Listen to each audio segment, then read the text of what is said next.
Welcome to the City Club of Eugene's September 11th, 2020 program, Election Security. Are we ready? This is the 42nd program of our 2019-20 programming year. My name is Scott Coltrane and I'm the City Club President. Before I introduce today's program on election security, I'd like to thank our diamond sponsors.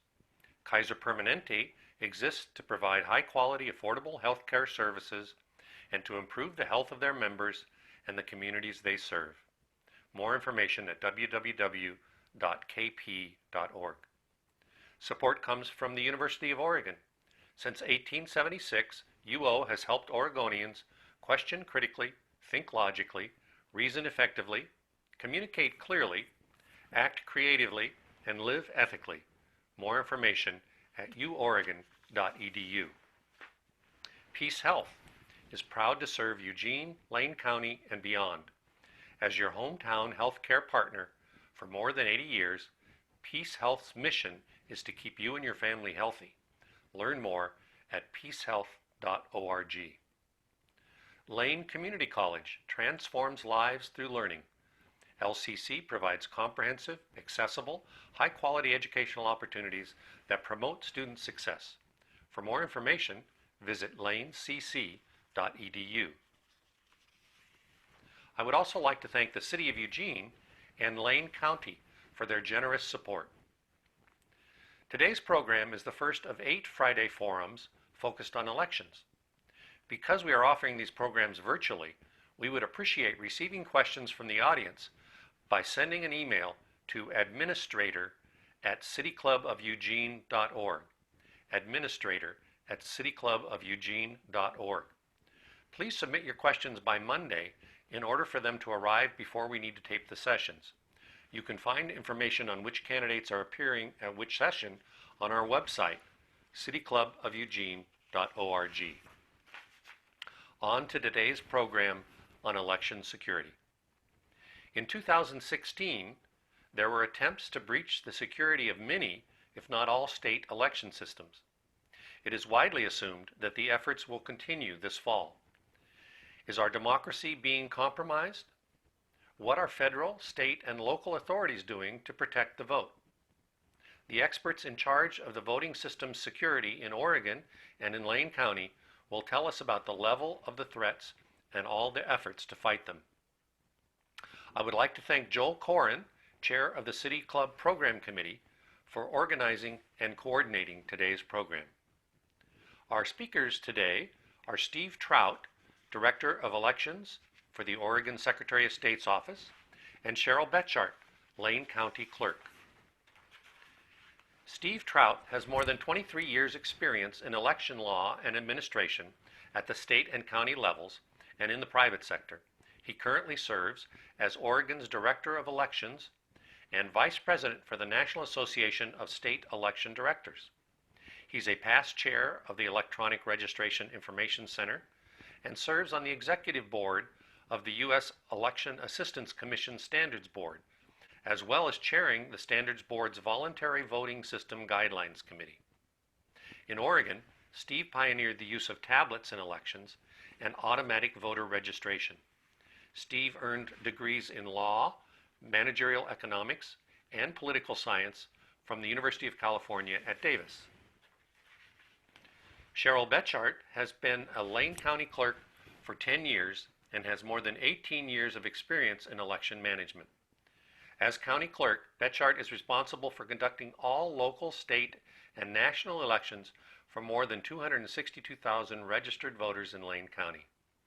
She leads a small year-round team that's responsible for everything from voter registration through certification of election results. Betschart also leads the County Deeds and Records Division of Lane County. She has served on a number of state election committees, including the Uniformed and Overseas Citizen Absentee Voting Act Committee, the Help America Vote Act Steering Committee, the Oregon Association of County Clerks, Program and Initiative and Election Legislative Committees. Betschart earned her bachelor's degree from Oregon State University. Now on to today's program. Steve, we'll start with you.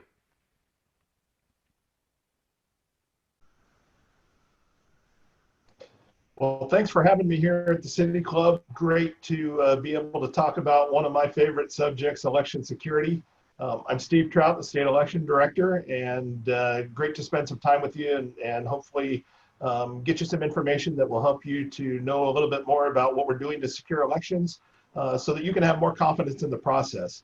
I love to tell people that our elections today are more secure than they ever have been, and they are. That being said, we need to continue to be vigilant to continue to improve our processes, improve our technology, so that we can stay ahead of any bad actors and make sure that we can keep our elections as secure and as possible. One of the great things that's happened after the election security issues back in 2016 is great partnerships that have developed between the federal, state, and local governments. Prior to the 2016 election, I didn't know anybody at the federal government level that I could call, about cyber issues or intelligence briefings or any online crimes that were happening. And they didn't know who to call at the state or the county levels. And so that was part of the challenge of the 2016 election cycle when, really we had to face these issues of cybersecurity and election security really for the first time. And so since then, we've learned a lot. There's been, as I said, a lot of great partnerships built. And so, I've got people on speed dial now at both the federal and the state and local governments that if something happens, we know the right people to call. We know the right people that can help us. And, that really is comforting to me to know that we've got other professionals out there with skill sets that, frankly, election officials don't, haven't had. And I don't have any cyber training or even IT training, and yet, we've had to become versed in these issues. But it's great to know that we've got experts at all levels of government to be able to help us to, again, keep our elections secure. One of the great things we've been able to do in Oregon is back in 2018, we established what I think is a first in the nation, which is, we call it the Tiger Team. And so Tiger, I always have to look it up.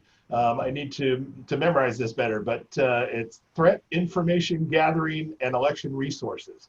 And so, spending all this time getting to know the federal government, everything they do has an acronym. So we figured we needed to have an acronym for our group name.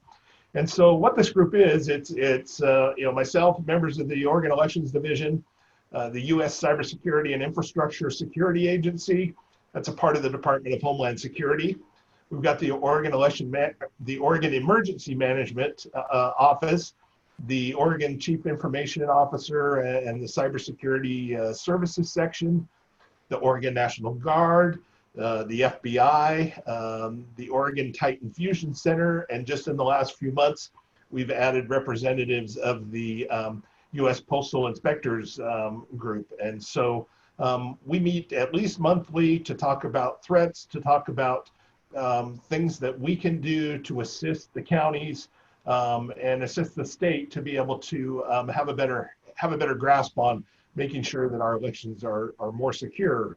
And so, again, it's been great to be those resources available to us to be able to go out and analyze, what our challenges are, what our opportunities are, and to be able to identify some things that we can do better. And then allow us to go forward and train us at the state and those at the county level on things that we can do to improve the security of our elections.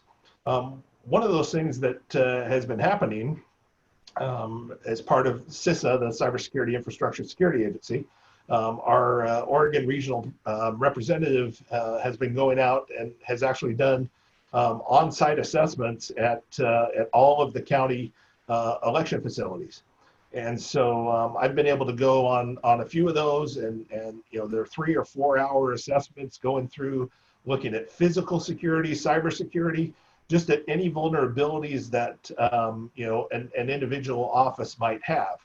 The nice thing about doing it through CISA is that that's all protected information, and so it's not disclosable, so that other people can't come in and find out what those vulnerabilities are, which allows the county election people, the county IT people, my office to be more open and really addressing, what our risks are and what we can do to improve our posture. And so that's been a really valuable tool, I think, to be able to get out and just to see where we are. It's been good. We've been doing that here for over a year now. And then the legislature has allowed us to use some of the federal grant money to be able to pay to address some of those concerns and those issues. And it's amazing when you go on some of these assessments, we walk into our office, when you're going into an office or walk into your home when you're working from home, new COVID challenges, and you do that every day, and it's amazing how many things we miss that are right out there in the open as far as physical security vulnerabilities. And so it's great to be able to go get a fresh set of eyes, some vision, with respect to kind of a threat model. It's like, if I was a bad actor, what would I do? And so we kind of go through that. We've done that with each county, and it's been good to be able to identify those issues so that then we can try to solve them. And we've made a lot of progress in that. And that's why I said, as I said at the beginning, that we're in a much stronger security posture now than we were before 2016. And that's because of these federal and state and local partnerships and the work of the experts in the field that are helping us to be more prepared and more aware and ultimately more secure. I get national briefings, both classified secret clearance level briefings and those that are unclassified frequently throughout the year. And again, it's because we have those relationships now that we didn't have prior to 2016, that we're able to share information about threats or other issues that we need to tackle. One of the great things we've been able to do in the state here, and we're actually right in progress right now, is what's called an Albert sensor. And that's a sensor that goes over a network that tracks and reports any activity. That information goes back to a watch center. They're watching the activity to look for the suspicious, anything that's on the list of things of bad actors to watch out for. And so we've been able to, again, with some of the federal funding that the legislature has let us move forward with, to get to purchase those Albert sensors for each county. And so we're in the process of making the contracts between the county and the security team to be able to get those in place. And we've actually been able to, we've got some of them online already, and others that are coming online here this month. And so that's really exciting. And the great thing is we get, very quick notifications of anything that were to go wrong. That we wouldn't have had any idea of previously. And, for example, last week, I was, in a meeting and working on something, and I got an email alert and a phone call from the monitoring station saying that one of our counties had been infected with malware because they clicked on a link that they shouldn't have clicked. And I think I was notified of that within 5 minutes of that being clicked. And the county IT director was notified. I called the county clerk, and we really surrounded the issue. And the IT director had the machine, segregated. I had the connections to the central voter registration database terminated to make sure that nothing came backwards into our system while we worked the problem. And from the moment that that email was opened, within 17 minutes, we had already isolated the machine, made sure that it hadn't spread anywhere else, and resolved the ticket. It was a great example of that teamwork and having those sensors to identify that. If we didn't have those sensors, that could have been on the system and propagating and spreading we don't know how long it would have been until until it was recognized. And so, that was really a great new feature that we've been able to provide to the counties. And you all see in the news and other reports that malware, ransomware, phishing attacks, they're more prevalent, not just in elections, but in the world in general. And one of the things I've learned a lot doing these different assessments and working with the counties is how interconnected everything is. Just securing the county elections office isn't going to be enough because they're connected to other things within the county. And so some other county department might, get infected, and that could move on to the, to the county elections office. And so recognizing that these are all interconnected, and so that's why it was great that we were able to get the Albert sensors to be able to cover the entire county network and not just the elections office. And so, that's something that's, I think, is really going to pay dividends as we go forward, because again, the faster we can find out, that something is amiss or that something is being attacked, the better it is, the more options we have to stop it and to isolate it. And, we work hard to do training and don't click on links that you don't know, and all of the different cyber hygiene lessons that we have. That being said, we're human, and there's a whole bunch of people that touch this, and so there's going to be occasions where somebody's going to do something that's going to introduce some malware, and so we need to have processes and procedures in place to be able to address that. It's nice that we're having more tools to be able to identify those things. So because we know that this may happen, okay, so what do we do if it does happen? And so we spent a lot of time the last couple of years doing tabletop exercises, different simulations. What could happen? What are we going to do? And so last summer, all the county clerks meet annually for a summer conference. And so last summer we were in LeGrand, and we had CISA come and help us with a simulated exercise that I worked on with the president of the County Clerks Association, simulating challenges in a vote by mail environment. We've done a number of national tabletop exercises that have focused a lot on polling places and other pieces of the election, but we really wanted this one to be specific to Oregon, the way we do things in our vote by mail. And so that was a great scenario where we talked through different threats that might happen, different things that could happen that we needed to be prepared for, different contingency plans that we needed to have, what our risk management processes were going to be, what our communications are going to be. That's one of the big challenges too, that again, if something happened 4 years ago, nobody would know who to call. I think now we're in a much better position to be able to know who to call and to spread the word to get the help that can be there. So, that was a really great exercise last year that I think helped really to help all of our county clerks, because, we've got large counties, we've got small counties, and, really, any one of them is vulnerable. And so we need to make sure that we're building all of them up in their knowledge and understanding of cyber threats. And so I think that was a great exercise to be able to do that. And, there was a lot of takeaways there that then led to conversations within county governments about things that needed to be done and that could be done to make things more secure. So, again, there's been a lot of activity the last 3 years working to make our systems more secure as we've learned more about the threats, learned more about the different tools that are available for us to be able to battle them. And we've been trying to educate the public about the different things we're doing. That's why I'm really grateful for City Club to be able to let us talk about what's really going on, because I think we don't realize all of what's going on behind the scenes.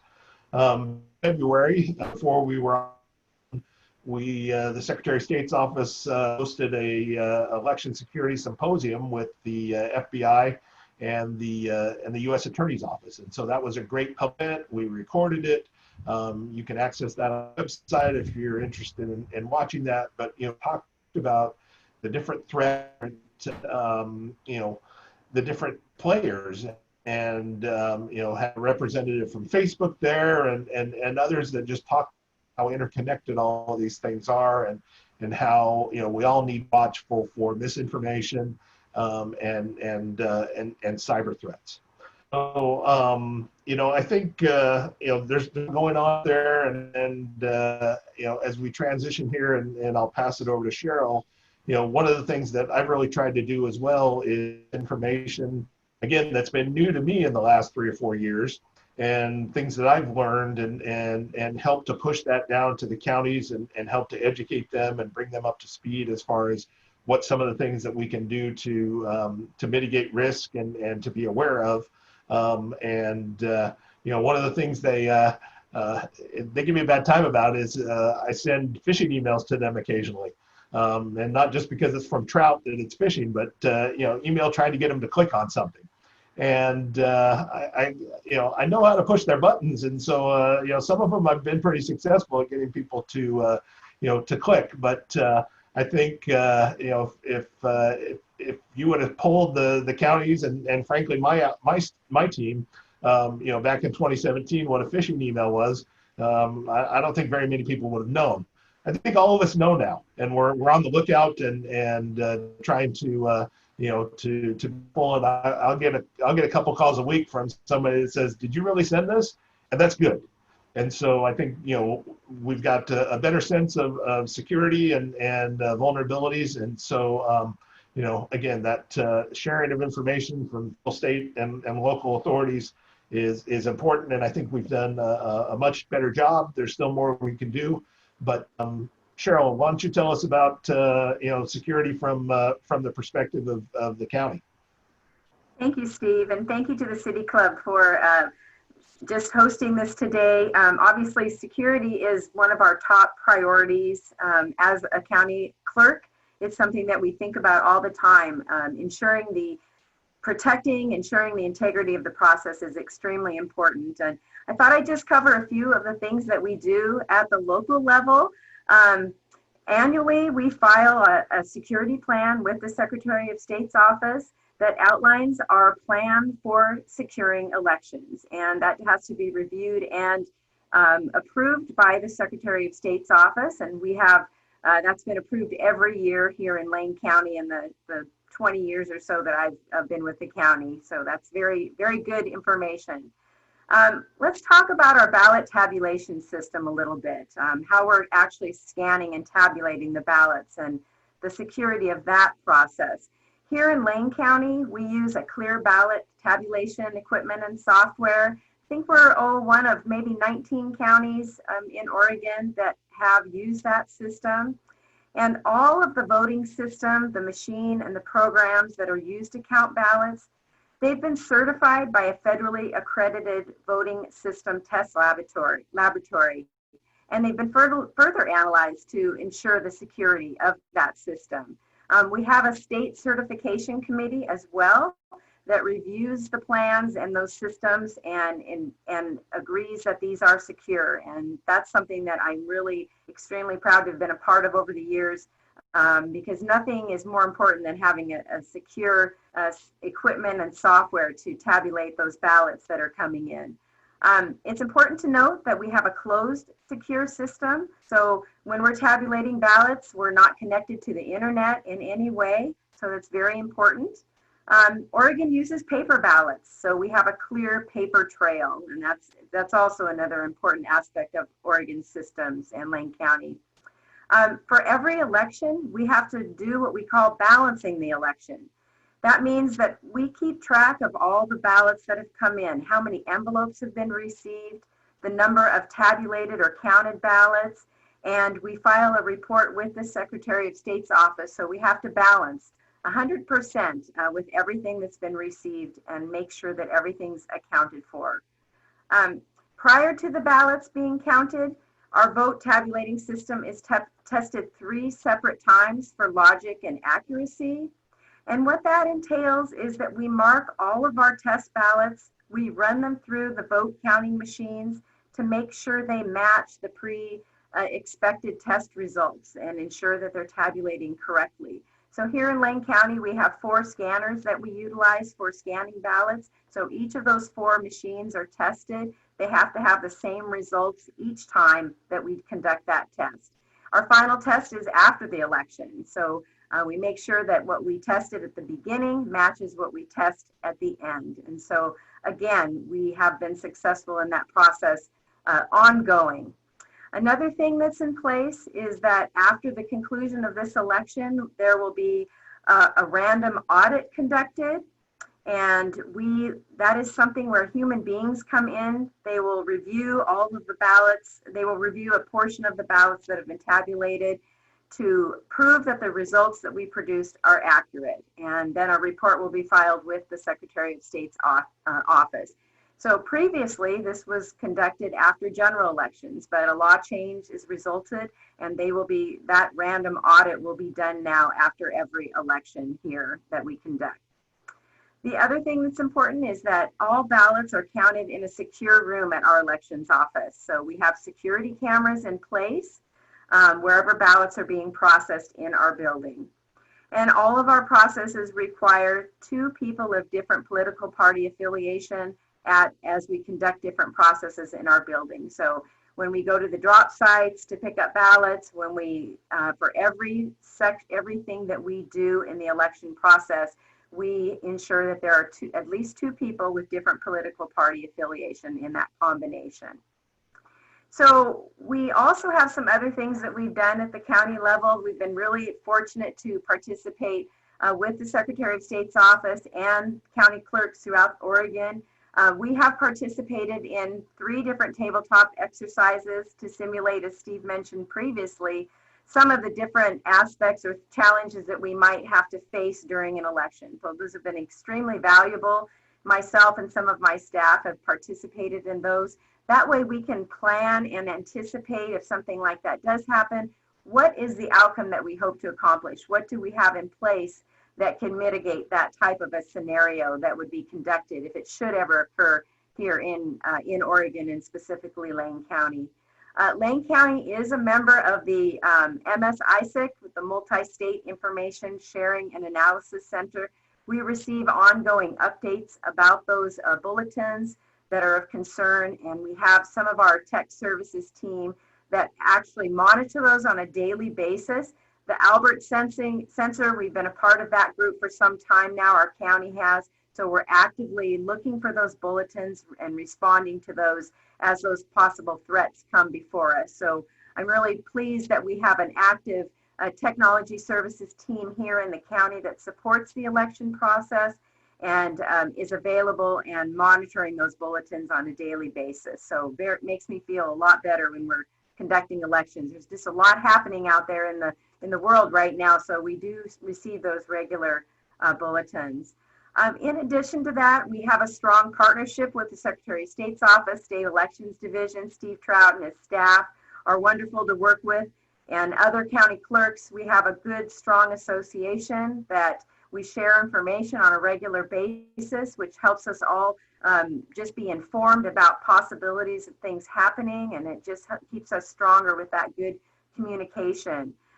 We're always working with our public information officer here in Lane County to ensure that we keep the public informed of what's happening, and we educate the public and our voters so they're aware of what's going on.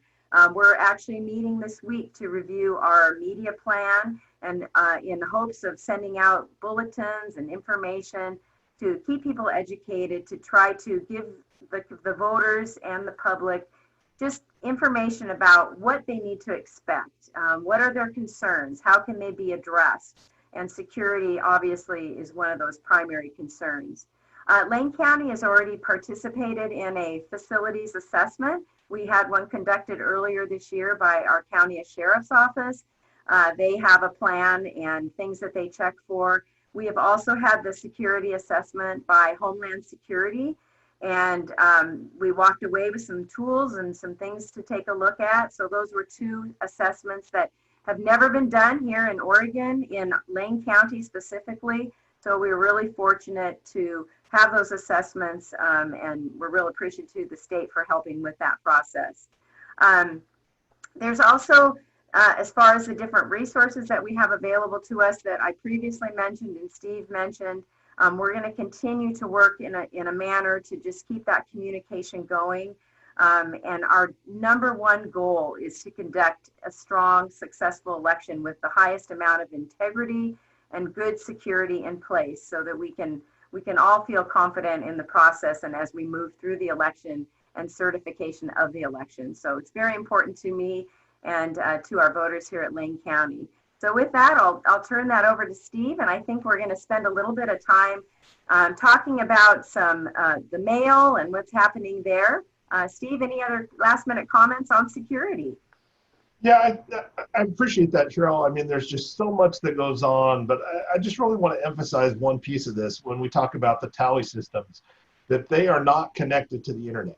You know, they are a closed, isolated network that, you know, is not connected. And so I know there's a lot of fear out there about vote tally machines being hacked or results, and you know, you would physically have to have access, you know, in Lane County to Cheryl's you know, to Cheryl's operation and office to be able to impact that in some way. And so, you know, that's one of the clear, you know, separations that we have to be able to protect the vote tally system itself. So, you know, the only way that we get results is when she takes you know, the results out of the system, you know, on a thumb drive, USB drive, and takes it out to her network, or her computer that's connected to the network with the internet, to be able to upload it to our site and our election night reporting. But you know, there's nothing to get in to compromise those vote tally systems. And so that's an important piece. And then as we talk about security, especially cybersecurity,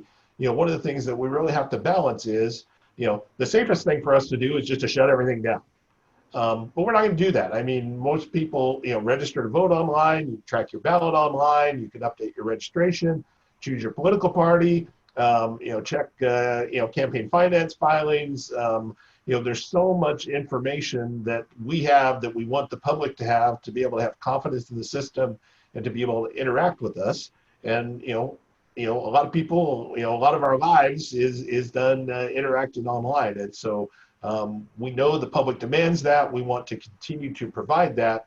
We just have to find ways to do that in a secure and safe way, and also to keep it isolated from those things that we can't, you know, that we can't repair if there were access to that. And so that's why we've got different standards for the vote tally systems versus like the online registration system and others that we could, you know, we could go back and track and is not going to impact the vote totals of that election, and we'd have time to go back and address some of that. So, you know, I think it's really important also when we talk about security to recognize that physical security is just as important as cybersecurity. You know, but we've been doing in elections, we've been doing physical security for a long, long time, and do it really well at keeping the you know, the ballot secure, you know, during the election. And so, you know, that's a big piece of this as well. But I think, as Cheryl was talking about, different contingency plannings from these tabletop exercises, I mean, of all years, you know, this is the one that, you know, if something bad can happen, you know, it probably will, because it's 2020. And you know, we kind of laugh because we don't want to cry when they talk about the asteroid hitting the Earth on the day before the election. But, you know, we have to plan for the power going out, or you know, not being able to travel, or, you know, now with COVID, not being able to have buildings open with drop boxes. And so, you know, we take what we've got and try to, you know, work with the scenario that we've been given, and have different contingency plans. And I think this preparation and these tabletop exercises have really helped us be more prepared for whatever pops up. And so that, you know, helps me to sleep at night to know that we've thought through probably something that's probably worse than could ever actually happen, knock on wood. But, you know, just to be able to think about these things ahead of time will make us better prepared if and when, you know, something bad should happen. So hopefully this has helped you to recognize all of the steps that we go through, you know, to make sure that the election is secure, and that you can have confidence that it hasn't been tampered with, either you know, cyber-wise or physical security-wise. You know, I think we do a really good job, and we continue to analyze and evaluate to identify any risk that we have, so that we can try to mitigate those. And as Cheryl said, every year each county gives a security plan to my team, and we review that, and continue to make things better and more secure. So excited about that. And then also while we're here, we want to talk about our great partnership of a long time with the United States Postal Service. Obviously, we've been doing vote by mail elections exclusively in Oregon for 20 years, but really we've been doing elections by the mail, since the 80s.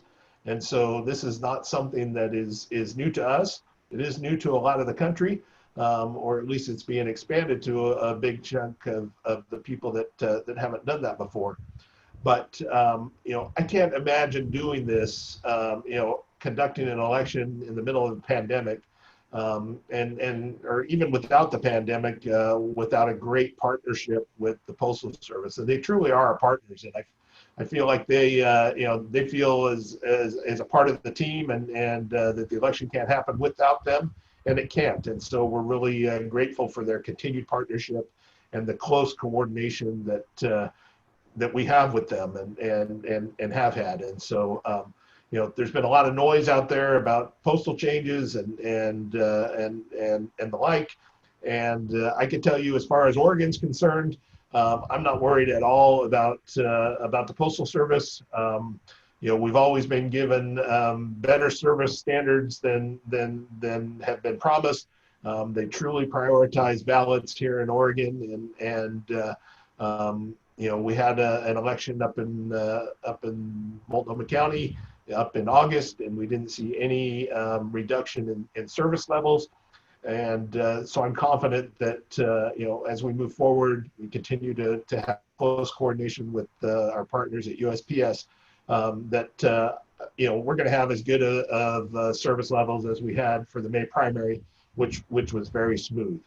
Part of that relationship is that close coordination. And so actually starting next Monday, we'll have our first call with the Postal Service to talk about deliveries for the November 3rd general election. And so on that call will be, all the county clerks are invited, county election offices, our ballot printers, our ballot mailers, and the USPS folks, so that we can sit down and talk about when ballots need to be mailed and delivered, and when they're going to be received from the mail house, and voters pamphlets as well, and when those are expected to be into mailboxes.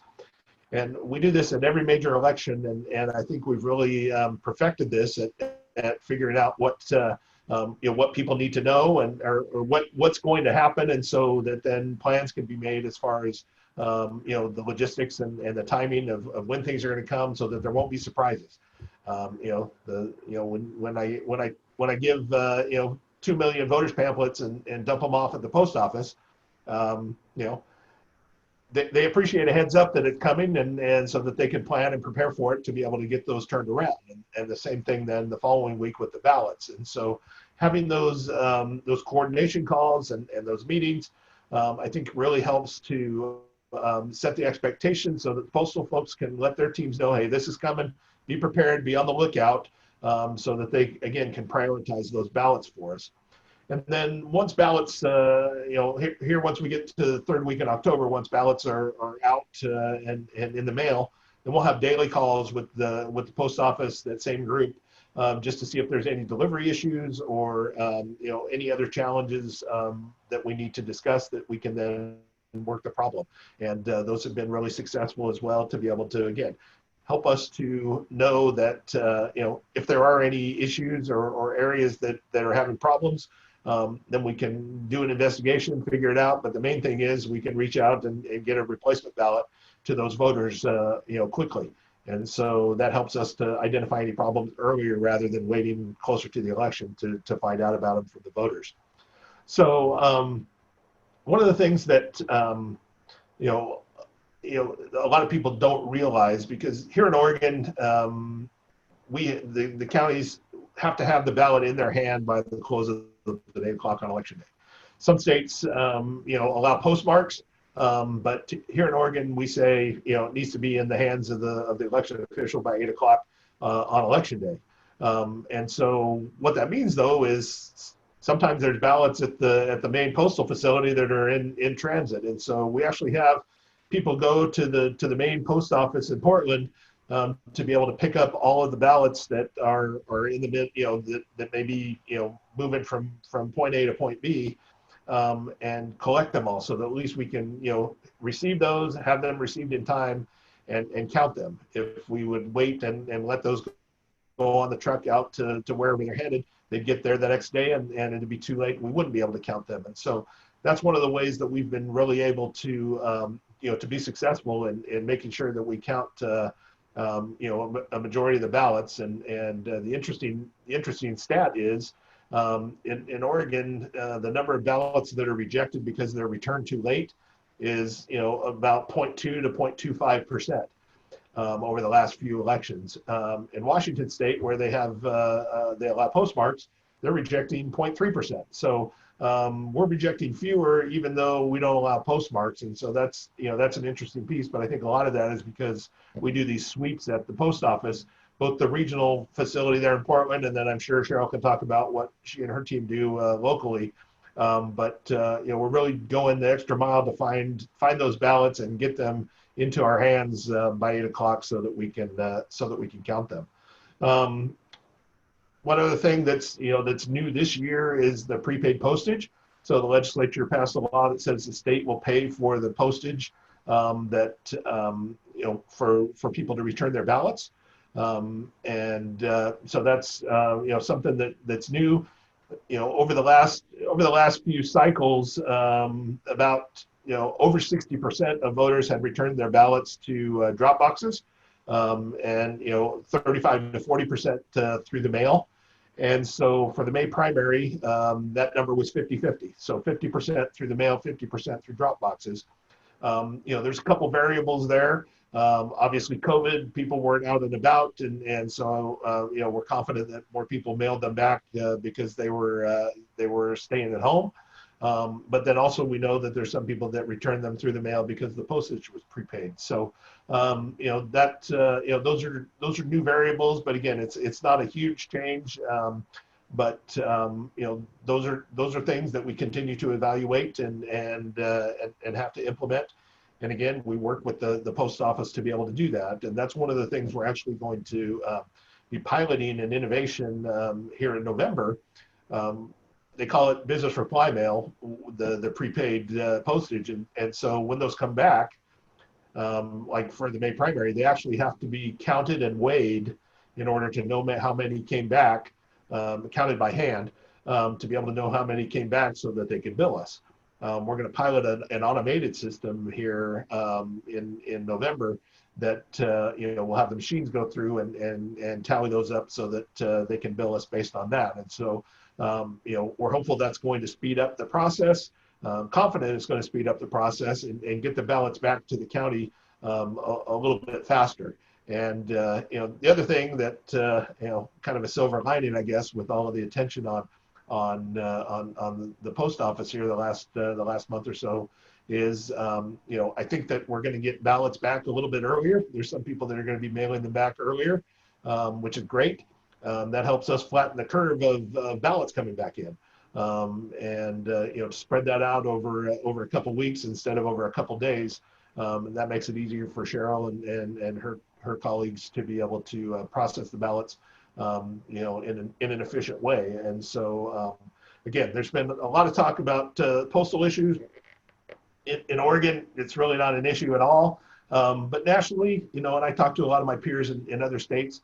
I had back in March when kind of everything shut down, my phone started ringing off the hook, and I think I had like 30 states that reached out to me in those first couple of days. And so I called my counterpart up in Washington State and I said, hey, I bet you're getting a whole bunch of calls too. Why don't we just have a weekly call where everybody can get on the call and we can just tell them once? And so we started doing that back in March and continue to do that, today, just talking about those postal issues. And I know, the very first call, they said, what's the first thing we should do? And I said, the very first thing you should do is today, call your local postal officials and your regional postal officials and start to build that relationship, because you're not going to succeed in a vote by mail election unless you've got that partnership down and are working together. And so we've talked about those issues, in other states over the intervening months. I feel confident that they have a good understanding of what needs to be done. That being said, we didn't get Oregon. We didn't get here overnight. I mean, we've been working this process for 40 years and continuing to fine tune it.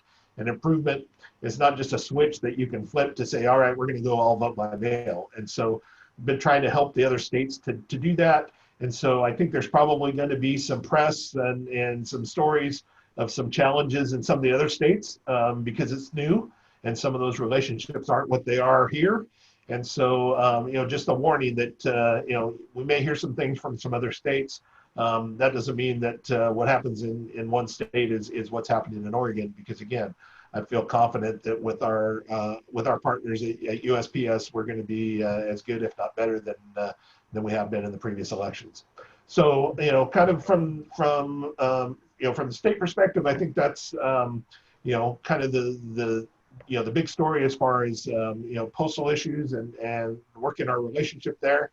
I'll hand it over to Cheryl for anything she'd like to add about postal issues from the county perspective. Thank you, Steve. So I really feel very good about our relationship with the local post office as well as our state partners. We do have that conference call that's coming up next week. It's just a great way to set the tone and the expectations about each of our roles in this process. And we certainly do rely on that great partnership with the post office that we've valued over the years. Lane County has 20 official drop site locations, including the elections office. None of those we have not reduced the number of drop boxes in our county. That has stayed stable for a number of years right now. They're geographically located throughout the county, hopefully for ease of voter access. And what we've seen is we receive anywhere from 70 to 80% of our voters returning at a drop site location. So that's what the pattern that's been seen here in Lane County. Certainly now with the business reply envelope being paid, that could change that distribution, but we've only had one election to analyze for that. So right now we're very big on returning at the official drop site locations. And we've seen an increase specifically of voters returning the ballots directly here to Lane County elections. We've got a 24-hour drop site on the corner off of 10th and Lincoln Street, so you can just drive right through. All of our drop boxes, in fact, are 24-hour drop site locations. So that information will be included with each voter's ballot material. When you're mailed, you'll have an informational insert which will include all of those 20 drop site locations, so you can find the one that's convenient for you. But for the smaller percentage that does decide to return by mail, that might be more convenient. That's still okay. We follow the post office's recommendation for returning that ballot by mail 7 days prior to the election day. So we want to make sure that those ballots are received on time. Nothing is worse than coming in the day after the election and getting even a handful, even one ballot received too late, because Oregon law does require they have to be received at an official drop site location, anywhere in Oregon for that matter, but specifically if you're in Lane County, you'll want to give yourself enough time to get those to us in time. The local ballots are being mailed out and delivered to the post office on October 15th, so you've got plenty enough time to review that ballot, cast that ballot. And as Steve mentioned, I think that we're going to see returns coming back earlier rather than towards the election day deadline, because they want to be sure to get it in on time. And we support that 100%. So get your ballot in time and vote it and get it in promptly so we can get it recorded and received. And you can track that your ballot's been received at OregonVotes.gov. So, you can, whether you mail it or use one of the official drop site locations, you can go and check and make sure that we've received it. That's really important, I think, for voters to have that information and that tracking available. The other thing I just wanted to mention is that if there's any question, if you don't get your ballot for whatever reason, you can also go to OregonVotes.gov to just check on your registration status. You can do that right now and see where are you properly registered. Make sure that you're showing up And if you don't, get yourself registered in time, and you can do all of that at OregonVotes.gov. Another thing that I want to encourage voters to do is you can check information at our local website, lanecountyor.gov/elections. You can get all things related to registration, casting your ballot. We will have the drop site locations listed on there. They're not there right now, but they will be listed. Also has our critical dates. There's just a lot of important information. So if you're looking for something, feel free to go to that elections website for information. And if you have any questions about security, about timeliness of receiving your ballot, OregonVotes.gov, our local website, and of course, we're always available by phone. Right now, our county is still, most of us are closed to walk-in customers, but we are available by phone. And those hours for Lane County are 9 to noon and 1 to 4 p.m. every day. You can call us at 541-682-4234, and we can help with anything that you might have that you might be thinking about. Really important to just remember, Oregon is so unique with vote by mail. Our security, our vote by mail process, our partnership with the post office, with the Secretary of State's office is incredibly important and has been strong. We really know how to conduct elections. I'm very pleased to be a part of it and want to ensure that, you know, we can answer any questions or concerns that you might have. So give us a call if you need something. We're happy to help with that. So Steve, any last comments on any of those items? You know, Cheryl, thank you. I just want to reinforce what you said. You know, go today and check your address at OregonVotes.gov. Make sure that it's current. You know, we work hard to try and update addresses when people move, and we have different databases to be able to take action off of. But you know, we don't know automatically when someone moves unless you tell us, or we're able to find out about it later. And so you know, the best thing to do is go on now, because, you know, don't wait until the voter registration deadline on October 13th, because by then, you know, Cheryl has already sent the file to the printer with the address that you got in there. So now is the time for people to go and verify that their address is correct, or if it's been changed, to update it. And then again, the best way to feel good that your ballot that it's on its way and that it got to where it's supposed to go so that it can be counted is to track it. And everybody can go on to OregonVotes.gov on the My Vote section and enter your information, and it'll tell you you know, when the ballot's going to be sent to you, when it was sent to you, and that it was received. And so you know, that can give you peace of mind to know that you know, the ballot got to where it goes. I will put the caveat that it's not real time, so we're still you know, our systems are still not totally state of the art. We're working on getting them to be faster. So you know, if you drop your ballot in a drop box on Tuesday, it might not show up until Thursday that it's been received, because it has to get entered by the counties and scanned in, and then our system has to update it once a day.